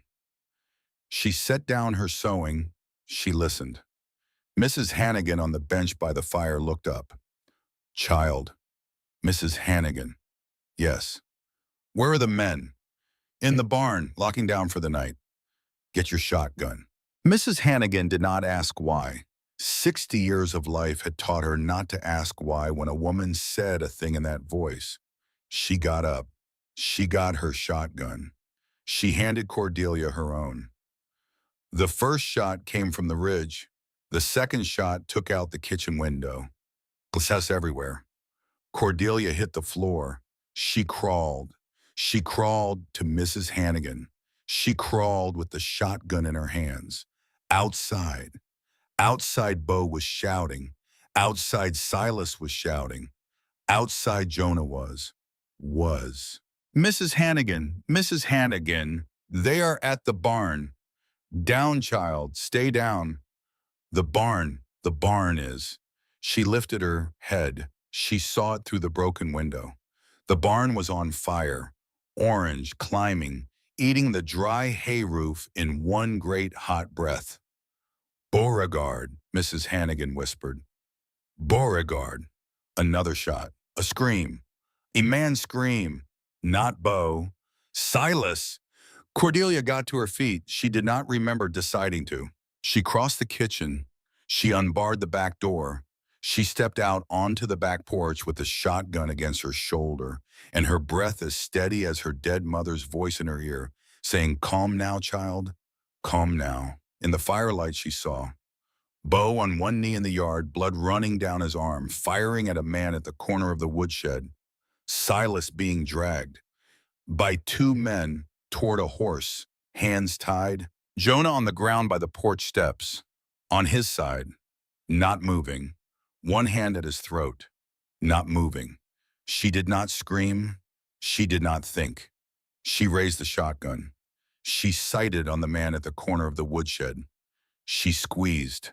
The kick took her shoulder back so hard she thought she had been shot herself. The man at the woodshed went down. She did not look. She racked the second shell. She turned toward the men dragging Silas. She fired again. Missed, but close. The men dragging Silas flinched. One of them turned, cursed. A third man on horseback at the edge of the yard lifted a pistol toward her. Bo saw it. Bo shot. The man on horseback fell sideways and his horse bolted. The men dragging Silas threw him belly down across a horse. They rode. They rode hard for the timber. Silas's face was the last thing Cordelia saw. Eyes open, looking at her, not afraid, furious. Then he was gone. The barn roof caved in, a wave of heat and red light. Mrs. Hannigan was beside her now. The 2 of them on the porch. Cordelia dropped the shotgun. She ran to Jonah. She fell to her knees beside him. His lips were blue. Jonah, Jonah, Jonah, look at me.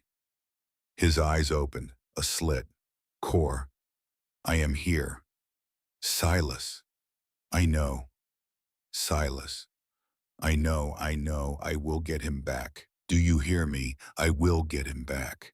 Just breathe with me. Breathe. Behind her, Bo staggered up onto the porch.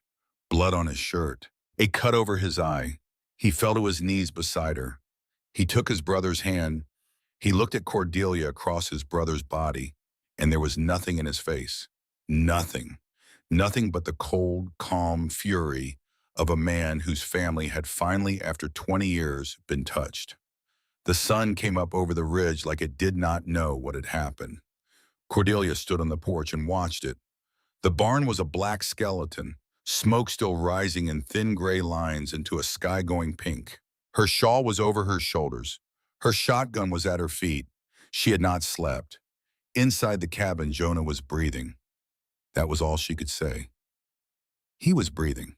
Mrs. Hannigan had pulled him through the worst of the night with a kettle of steaming water and a handful of dried herbs in the kind of quiet certainty that came from a 60-year-old woman who had nursed half this valley through every kind of dying. She had set Jonah on a pillow against the wall. She had tented a sheet over his head. She had made him breathe the steam in and out and in and out, and she had not let him sleep until the blue had left his lips. That had been 4 in the morning. It was now 6. Bo was still on his feet. Cordelia did not know how. His left sleeve was dark with dried blood. Mrs. Hannigan had cleaned the wound and stitched it by lantern light while he sat on a kitchen chair and did not flinch. He had not slept either. He had not sat down since. He came out onto the porch now. He stood beside her. The two of them watched the smoke. Bo, yes. Silas, I know. Where would they take him? He looked at her. His eyes were red-rimmed and clear. Crane has 3 camps. I know 2 of them. The third is the one nobody knows. How many men? 8, 10, I do not know anymore. And us. You, Miss Fine, Mrs. Hannigan, Jonah who cannot stand, the sheriff who needs a posse he cannot raise before the snow. Bo, I know. Snow is coming. 2 days, maybe 3. Bo, Cordelia, we are not going to wait. He looked at her for a long, long moment. No, he said, we are not. The sheriff came at 7. He stood in the yard. He looked at the burnt barn. He took his hat off. Bo, Sloan, Miss Whitmore, Sheriff, I cannot raise a posse for 3 days. The snow has every man putting up his own. I am sorry, Beauregard. I am as sorry as a man can be. But 3 days is what I can do. I know. And Silas, I know. Beauregard, Sloan, 3 days is too long. The sheriff looked at his hat. He turned it in his hands. Then I am going to look very hard, he said the other way, for 3 days. And I am going to ride home to my wife and write up your statement out of what I see today. And if you ride out before, then I am not going to see it. Are we clear? We are clear. Beauregard. Yes. Bring him home. I will. The sheriff put his hat back on. He nodded to Cordelia. He rode away. Cordelia did not waste an hour. She sat down at the kitchen table. She wrote 4 telegrams. She wrote them in her own hand and signed them with her own name. The first was to the Cattlemen's Bank of Cheyenne, authorizing the immediate release of $2,000 from her account. The second was to a Pinkerton agent in Cheyenne, a man named Bose whose name had been on a card her father had once been given by a Boston banker. She remembered the card the way she remembered everything she had ever read. She wrote to Mr. Bose that she required 3 men, tracking men, discreet men, armed, to be at the Sweetwater Hotel by dawn the day after next, to be paid on arrival. She named her price and added half again. The third was to the telegraph office in Cheyenne paying for express delivery. The fourth was to Mrs. Hannigan's sister in Sweetwater, asking her to come and stay with Jonah. She gave the telegrams to Mrs. Hannigan's hired boy. She told him to ride. He rode. Mrs. Hannigan came into the kitchen as the boy was disappearing up the road. She set down a cup of tea in front of Cordelia. She did not ask what Cordelia had spent. She only said very quietly, "Your father raised you well, child." Cordelia did not look up. "He raised me to keep my house standing." "Then keep it." Bo came in from the porch. He set a long oiled cloth on the table. He unrolled it. Inside were 3 pistols. Inside was a box of cartridges. Cordelia. "Yes." "Stand up." She stood. "This is a Colt. You have seen them. It carries 6. You do not point it at anything you do not mean to put a hole through. Do you understand?" "I understand." "Hold out your hand." She held out her hand. He set the gun in it. It was heavier than the shotgun, but it was hers. "Good, he said. "Now we go to the back of the yard, and we shoot. And we shoot every hour today and every hour tomorrow until those Pinkerton men ride up that road and tell us they are ready to ride out with us. We do not ride alone. We do not ride before they come. 3 of us going in are dead before we get to the canyon. 3 of them and 3 of us, we walk out with my brother. Do you hear me?" "I hear you." "You wait." "I wait." "Cordelia." "Yes." "Thank you." He looked at her. He almost said something more. He almost said something he had been almost saying for a month. He did not say it. He picked up the second pistol. He turned for the door. "Come on, Whitmore. Daylight is burning." She followed him out. He was a good teacher. He was patient. He stood behind her at the back of the yard with his big calloused hands over hers, lifting her arms to the proper angle, easing her grip on the wood of the stock. He did not flinch when she fired. He did not flinch when she missed. He told her once that she did not have to kill anybody, but that she had to be willing to put a man on the ground long enough to get her brother home, and that those were 2 different things and she could choose later which one she had to live with. She fired 40 times. She hit the post on the 10th. She hit it every time after the 25th. "Cordelia." "Yes." "You have done this before." "No." "You have." "My father had me shoot a rabbit gun when I was small to scare off raccoons in the kitchen garden." "You did not tell me. You did not ask." He half smiled. He turned away. The Pinkerton men arrived at 6 in the morning 2 days later. 3 of them, just as she had ordered. The leader was a long, lean, gray-faced man named Bose. He had a mustache that did not move when he spoke. He took off his hat. He counted Mrs. Hannigan as a lady and said "ma'am," and looked at Cordelia exactly the same way and said "ma'am," and Cordelia knew in that one small moment of being treated identically to a 60-year-old grandmother that she had hired the right man. "Miss Whitmore." "Mr. Bose." "I have your wire. I have my men. We are at your disposal." "Thank you." "Where are we going?" She looked at Bo. Bo spread his father's old map on the kitchen table. He laid one finger on a canyon, a long, narrow scar in the country 2 days northwest. "Here," Bo said. "Crane's old camp. I think he has gone back to it." "You think?" "I know him. He goes back to the same places he loved as a young man." Bose nodded. "Then we ride." They rode out at 8. Cordelia did not say goodbye to Jonah. She could not have spoken it without breaking. She went into the room where he lay against pillows. She put her mother's Bible on his chest. She put her hand over his hand on top of it. She kissed his forehead. She kissed it for a long, long second. She did not speak. He opened his eyes. He looked at her. He whispered, "Cordelia, shh, come back. I will. Promise. I promise." She left. She did not look back. Mrs. Hannigan on the porch took both her hands. "Go with God, child. Pray for us." I am already praying. The wind was cold. They rode all day. The grass had gone brown. The sky was the high gray of a sky thinking about snow. Bose set the pace. His men knew the country. They knew where to look for hoof prints. They knew how to read a horse's stride. They had not been gone an hour when one of them, the youngest a boy, not much older than Silas, stopped his horse and pointed at the ground. 6 horses, heading northwest, one horse carrying double. One man dragged across the saddle. Silas. They rode. Cordelia did not feel the saddle. She did not feel her legs. She did not feel anything except the small pulse of her own heart, somewhere up by her throat, and the dark, certain feeling that Silas was still alive, because if Silas were dead, she would have known it the way she had known her father was gone the moment she walked into the parlor. They camped at midnight. They did not light a fire. Bose posted his men in 3 points.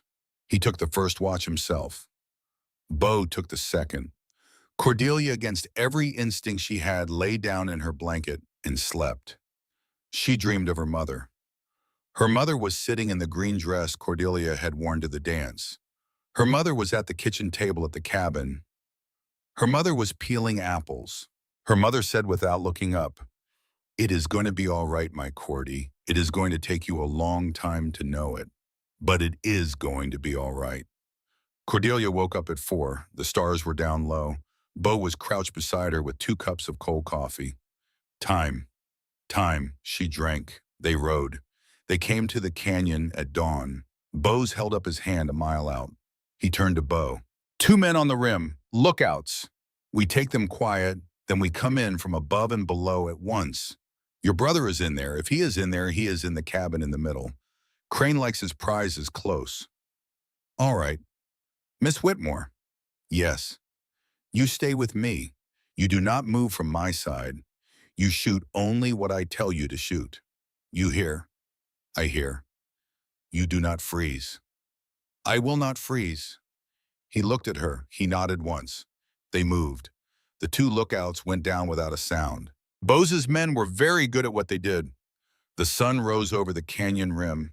Cordelia crouched behind a juniper. Bo was beside her, the pistol in his good hand, the bandage on his other arm dark again. Below them, the camp came alive slow.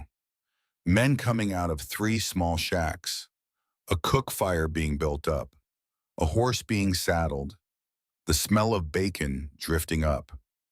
A man came out of the middle cabin. He was tall. He was thin. He walked with a stoop that suggested an old wound. He coughed. He coughed hard. He put a handkerchief to his mouth and held it there a long time, and when he took it down, Cordelia could see even at 100 yards the red on the white cloth. She turned to Bo.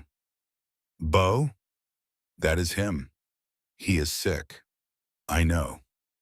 Bo, he is dying. I know. He did not look at her. He looked at the man. He looked at the man who had said no to his father on a fever night. He looked at his godfather. And his face was a face Cordelia did not know. Bose whistled low. The signal. They moved. The raid took 11 minutes. That was what Bose said after when he looked at his pocket watch. 11 minutes. It felt like an hour. It felt like a year. 2 of Crane's men ran. 3 of them fired. One of them tried to reach the middle cabin, and Bose shot him in the leg before he made the door. Bo went straight for the cabin. He kicked it. He kicked it again. The door split. He went in. Cordelia followed Bose at his back. She kept her pistol low. She kept her eyes on the second cabin. She did not freeze. She did not. Bo came out with Silas. Silas was on his feet. Barely. His face was a mask of blood. His hands were tied in front of him. Bo cut the rope with one stroke of his knife, and Silas put his arms around his brother, and the 2 of them held each other for one full breath before Bo pushed him back. Said, "Look at me," said, "Are you hit?" Said, "Anywhere bad?" And Silas, his voice rough, but his said, "No, brother. Just my pride." Cordelia. Silas. You came. Of course I came. He looked at her. He did not say anything else. He did not have to. Bose appeared at Bo's shoulder. Hartley, yes. Crane is in the middle cabin. He went back inside. He locked the door. He is alone. He is. What do you want done? Bo looked at the door. Cordelia could see his shoulders. His shoulders were the shoulders of a man 20 years in a fight. Bo's. Yes. Stand down. I will go in alone. Hartley. Stand down. Bose looked at him. A long, slow look. He nodded once. He stood his men down. Bo handed his pistol to Cordelia. He did not look at her when he did it. He just put it in her hand. He walked across the dust of the yard to the middle cabin. He stopped at the door. Crane. Silence. Rufus, it is Beauregard. Open the door. A long silence. A cough from inside. A long, wet cough. The door opened. Bo went in. He shut the door behind him. In the cabin, Bo put his hat on the table. Rufus Crane sat in a chair by the coal stove. He looked up close like a man who had been dying for a long time and had been refusing to admit it. The shape of his skull was visible through his skin. His hands shook against the arms of the chair.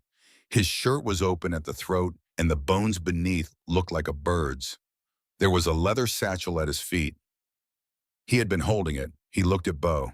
His eyes were the same blue eyes Bo had known when he was 4 years old, and Rufus Crane had been swinging him up to the rafters of the original cabin and calling him son.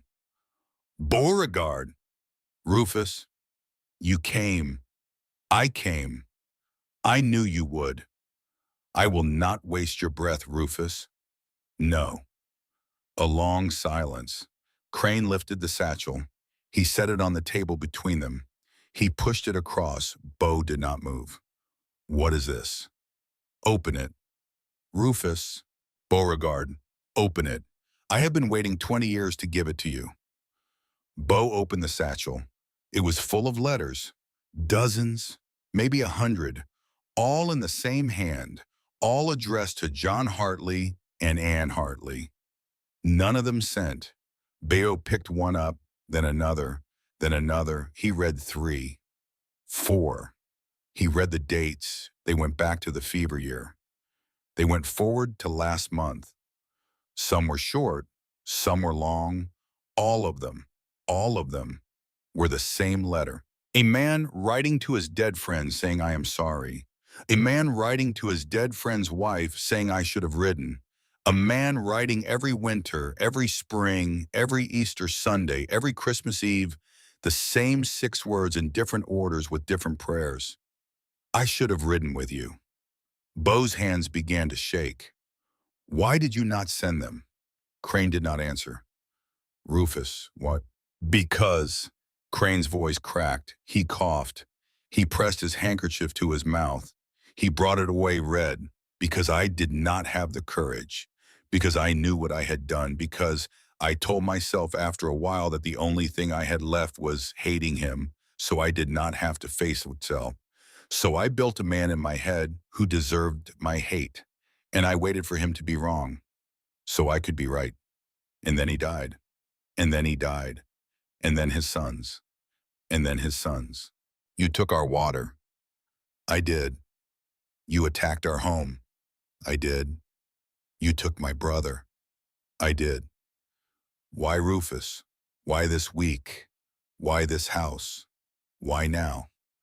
Crane reached down beside the chair. He pulled out a piece of paper. He laid it on top of the letters. A telegram. A creased one, folded twice the ink, slightly run. Bo picked it up. He read, Woman at Hartley Place inherited fortune. Stop, Boston. Man offered marriage stop. She refused him. Stop, money. Transferring to Cheyenne. Stop, strike now. Or lose the chance. Stop. Bo looked up. You had a man in Sweetwater. I have had a man in Sweetwater for 6 years. At the livery. At the livery. And he saw the Boston man come. He saw the Boston man come. He saw the woman refuse him. He saw your woman's letter when the Boston man threw it in the rain barrel. He read it. He brought it to me. And he told me. that a girl who had once been poor was now going to be rich, and that the man she had rejected was going to be a man who hated her, and that no one in your house was thinking about the road. So you came. I came. I thought, if I am going to die, then I will die taking back what I lost. And I will die making the boy who refused to let me back in finally raise his gun against me. And then it will be done. Rufus, Beauregard, I am tired. I've been tired for 20 years. The silence in the cabin was so long it had weight. Beau looked at the letters. He looked at the old man in the chair. He looked at the small brass watch on Crane's vest, which was Beau, realized with a slow, sick feeling his own father's watch, the one missing since the funeral. You took his watch. I took it from the body before they brought him in. I have been carrying it. 10 years, winded every night. Beau took a long breath. He took another one. Rufus, Beauregard, I will not shoot you. Crane closed his eyes. I will not shoot you, Beau said again. Because if I shoot you, I am the man you have been waiting for me to be, and I am not him. I have spent 20 years not being him. I will not be him now, not for you, not at the end. Crane's tears came down, slow, old. The tears of a man who had been holding them since before Beau was born. Beauregard, you will come back with us. I cannot. You will. You will stand trial in Cheyenne. You will tell the judge what you have done. You will tell him about the springs, about the Patterson place, about my brother, about every wagon you have stopped and every man your boys have killed. You will tell him in front of God and the law, and you will be hanged or jailed, and either way, it will be lawful, and it will not be at my hands. Beauregard and Rufus, when the judge asks if I want to speak, I will speak. I will tell him about my mother, about my father, about the night you said no. I will tell him the truth, and then I will tell him about these letters. I will tell him you wrote them every Christmas Eve for 20 years. I will let the judge weigh that as God will. Crane covered his face. He wept like a child. He wept like an old man. He wept like a man who had spent 20 years lost and had finally been found. Beau put a hand on his shoulder. He left it there a long time. Then he picked up the satchel. He picked up his hat. He picked up his father's watch from the table where Crane had laid it. He walked to the door. He opened it. Rufus, yes. Walk out with your hands up. You have my word you will not be shot. You have my brother's word too, and mine is good, and his is better. Rufus Crane walked out of the cabin, his hands above his head. He did not look at the men in the yard. He looked at the sky. Beau's had him in irons before he had taken 5 steps. Crane did not resist. He did not say a word. When the irons closed on his wrists, he closed his eyes, and he tipped his face back into the cold morning sun, and he stood there like a man feeling sunlight for the first time in 20 years. They rode home in the snow. It started the second day, soft, the kind that does not stick at first, then thicker. By the time they came down the wagon road to the cabin, the trees were white, and the world was hushed in Cordelia. Whitmore, 22 years old and 1,000 years older than she had been when she left, saw the smoke from the chimney rising into the white sky and knew for the first time in her life what it meant to come home. Mrs. Hannigan was on the porch before they had reined in. She had her hands on her hips. She had been crying, but she would not have admitted it. You bring my boys back to me, Beauregard Hartley. All 3 Mrs. Hannigan. All 3. All 3. She put a hand over her mouth. She turned and walked into the house and shut the door behind her so she could fall apart where nobody could see it. Cordelia did not even dismount. She slid off the horse before it had stopped. She ran into the cabin. She ran up the stairs. She opened the door. Jonah was sitting up, not lying, sitting, in a chair by the window, with a quilt over his knees and his Bible in his lap and color in his face and his hair washed and his eyes turned to the door because he had heard her on the stairs and known her step. Cordelia, she did not answer. She crossed the room. She fell to her knees by the chair. She put her face in his lap. She cried. She did not cry quietly. Not this time.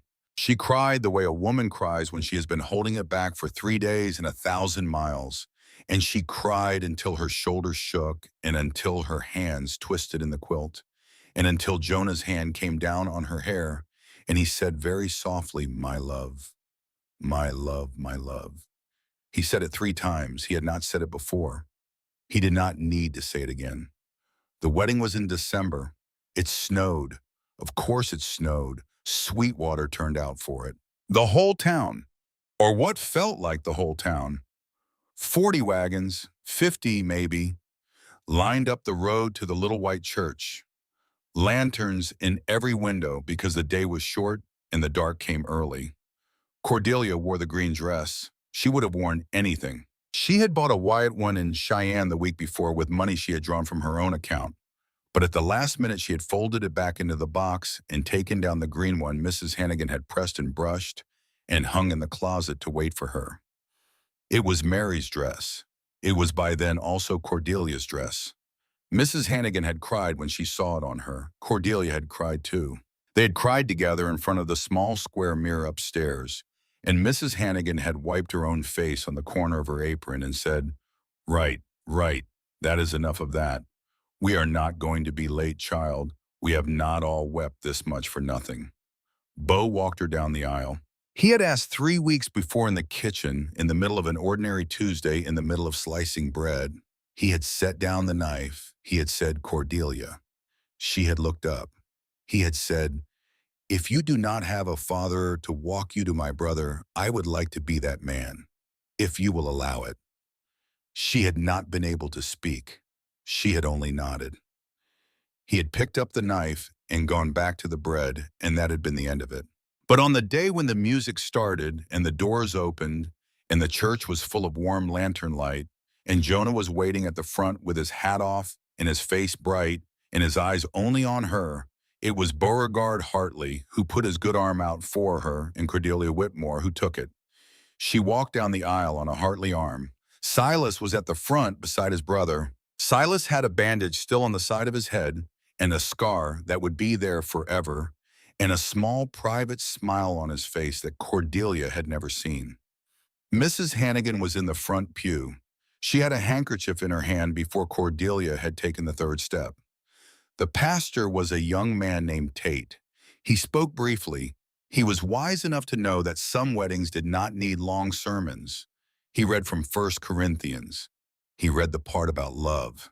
He read it slow. Then he asked them. Then they answered, "Yes, yes." And when he said, "You may kiss the bride, Jonah," Hartley looked at his wife the way men look at the only thing they have ever wanted, and he kissed her gently, sweetly on the mouth. The first kiss of her life, and the church broke into applause that washed over them like warm water, and the snow fell harder outside the windows, and somewhere, somehow, on the white air, Cordelia thought she heard her mother say, "There you are, my Cordy. There you are." The trial in Cheyenne came in February. Cordelia and Beau went down for it. They left Jonah at home with Mrs. Hannigan in a small store of medicine and a promise to be back inside 10 days. Beauregard Hartley stood in front of the judge. He spoke for almost an hour. He told it all. The fever, his mother, his father, the water, the Patterson place, the barn fire, his brother across the saddle, Cordelia in the yard with a shotgun, the canyon, the cabin, the letters, the man in the livery in Sweetwater who had been a paid spy for 6 years and who was at that very moment sitting in a Cheyenne jail awaiting his own trial. He laid the satchel of letters on the table for the judge to see. The judge read 3 of them. He set them down. He looked at Crane. Crane could barely stand. The journey had nearly finished him. The cough was worse. The handkerchief was always red now. He sat in the chair in his irons with his head down, and he did not speak. The judge asked Beau what he wanted. Beau said, "I want what is lawful. I want it done. And then I want this man buried in the same churchyard as my father, in a grave next to him, with a stone that does not lie about who he was, but does not forget who he was either." The courtroom went very quiet. The judge took a long breath. He sentenced Rufus Crane to be hanged in the spring. Crane did not look up. Bo did. Bo looked at the old man in the chair, his godfather, the man who had said no on a fever night. And he sat across the room in front of the judge and the lawyer and the bailiff and his wife in the front bench. "I forgive you, Rufus." Crane sobbed. Once. Just once. Like a man finally laying something down. Cordelia in the bench put her hand over her mouth. She did not cry. She had cried enough. She was empty of it. She was full of something else. She did not have a name for it yet, but it was warm, and it was bigger than she was. Rufus Crane did not live to be hanged. He died in his cell 3 weeks before the date. A guard found him at dawn in his cot with his hands folded on his chest. A small Bible was beside him. Bo had sent it down through the lawyer the day after the trial. Mrs. Hannigan had marked the 23rd Psalm with a piece of red thread. The guard said he looked peaceful. The guard said he had been smiling. They buried him in Sweetwater, next to John and Ann Hartley. The stone said Rufus Crane. He came home at the end. Bo himself paid for the carving. It was spring before Cordelia knew she was carrying a child. She had suspected for weeks. She had not said. She had wanted to be sure. She had not wanted to give Jonah hope and then take it from him. But on a morning in late April, when the first of the green was on the aspens and the meadow had begun to wake up, she stood in the kitchen with one hand on the small of her back and the other on her belly, and Mrs. Hannigan came in with a basket of eggs and looked at her once and laughed. "Child?" "Mrs. Hannigan." "Child. I know. You know. I am almost sure. You are entirely sure. I am entirely sure." Mrs. Hannigan set down the eggs. She crossed the kitchen. She put both hands on Cordelia's face. She held it. She did not say anything. She did not need to. The two of them stood there for a long, long moment in the slant of the spring light. Then Mrs. Hannigan whispered, "Go tell him." Cordelia went out. Jonah was on the porch. He was reading. He was breathing easier than he had breathed since she had known him. The mountain air, Mrs. Hannigan said, or the laughter in the house now, or maybe just the weight of a long secret lifted off his chest. Whatever it was, he was better. He was here. She sat down beside him on the bench. She took his hand. "Jonah." "Cordelia, I have to tell you something." "All right." She put his hand on her belly. He went still. He did not breathe. He looked at her, his eyes wide. He looked at her hand on his hand on her belly. He looked back at her. "Cordelia." "Yes." "Cordelia." "Yes." "Are you sure?" "I am sure." "You are sure." "Jonah, how long?" "Maybe 10 weeks, maybe 12. His face, the bravest of them, Mrs. Hannigan had said, and he does not know it." He bent his head into her shoulder.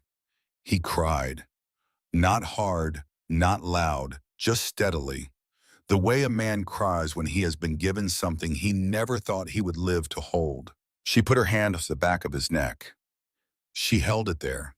Then she said very softly into his hair, "Jonah, yes, I would like to ride down the ridge today. To the meadow. To the meadow. Where we stopped the wagon. Where we stopped the wagon. And then where? Up to the ridge where we can see the whole valley." Wow. "Because, Mr. Hartley, I want to stand on the highest place I can find and look at where we live. With you. With our family. With our child inside me. And I want to thank God where we can both see it." He lifted his head. He looked at her. His Cordelia.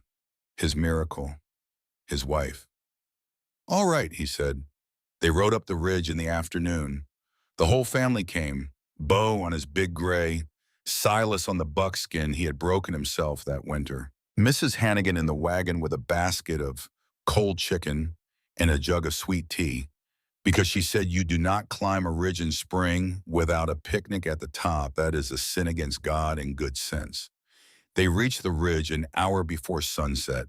The whole valley spread out beneath them, green and gold and brown. The cabin a small, dark square in the bowl of it. The new barn rising beside the old one's ashes. The garden newly turned. The road winding away toward Sweetwater. Cordelia stood on the ridge with Jonah's arm around her shoulders. Bo stood on her other side, hat in his hand. Silas stood beside Bo, looking out his face, the face of a young man who had not in a night last fall been thrown across a horse. Mrs. Hannigan in the wagon watched them. She watched them like a woman watching her own children, which was what they were. The wind moved, soft, warm, carrying the smell of new grass. Mrs. Hannigan called over, "Beauregard." "Yes, ma'am." "The widow Pierce was asking after you at church last Sunday." Bo did not turn, but the back of his neck went red. "Was she?" "She was, twice." Cordelia bit her lip. Jonah beside her did not bite his. He laughed. He laughed out loud. "Brother," he said, "I do believe Mrs. Hannigan is matchmaking. I do believe she is." "Mrs. Hannigan." "Yes, Beauregard." "Is the widow Pierce a Christian woman?" "She is." "Does she keep her own house?" "She does." "And how old is her boy?" "5. Same age yours would have been." The valley went quiet. Bo looked out at it, a long, slow look. He did not say anything for a while. Then he said very quietly, "All right, Mrs. Hannigan, I will come to church on Sunday." Mrs. Hannigan in the wagon blew her nose loudly into her handkerchief and pretended she had not heard him. Cordelia closed her eyes.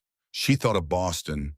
She thought of her father's brownstone with the bay window, the piano, the silver tea service. She thought of her father. She thought of her mother. She thought of all the women across the long history of the world who had set out one morning on a train, on a wagon, on a ship with nothing in their hands but a Bible and a hope, and had built a life out of the place they had landed.